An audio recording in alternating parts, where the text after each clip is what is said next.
আইনি প্রক্রিয়া শেষে ভারতের না বাংলাদেশের জিআই পণ্য হিসেবে থাকবে টাঙ্গাইল শাড়ি। আবারও এমন আশার কথা শোনালেন শিল্পমন্ত্রী। আর পেটেন্ট মহাপরিচালক জানালেন, জিআই পণ্যের সনদ পেতে সারা দেশে আরও ৫০০ পণ্য যাচাই বাছাই করা হচ্ছে। আন্তর্জাতিক বাজার ধরতে জুড়ে দেয়া হবে ট্যাগ, লোগো। গেল ১ ফেব্রুয়ারি ভারতের পশ্চিমবঙ্গ টাঙ্গাইল শাড়িকে নিজেদের ভৌগোলিক নির্দেশক জিআই পণ্য হিসেবে স্বীকৃতি দেওয়ার পর টনক নড়ে বাংলাদেশের। ঐতিহ্যবাহী এই পণ্যের নিজস্ব স্বীকৃতি পেতে বাংলাদেশ আর ভারতের পশ্চিমবঙ্গ দ্বারস্থ হয় আদালতের।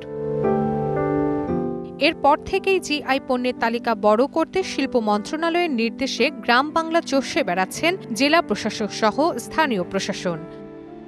এরই ধারাবাহিকতায় জিআই হিসেবে স্বীকৃতি পেতে ডিপিডিটিতে আবেদন পড়া ১৪টি পণ্যের সনদ বিতরণ করতে বৃহস্পতিবার রাজধানীর বেইলি রোডে ফরেন সার্ভিস একাডেমিতে এক অনুষ্ঠানের আয়োজন করে শিল্প মন্ত্রণালয়।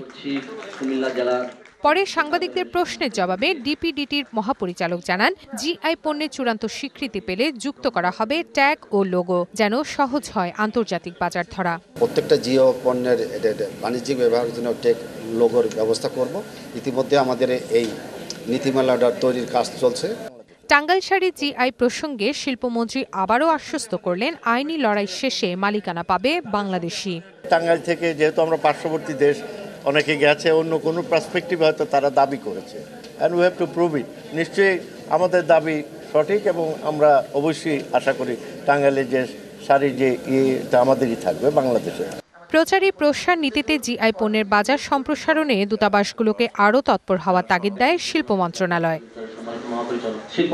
Rifat Nova, DBC news, Dhaka.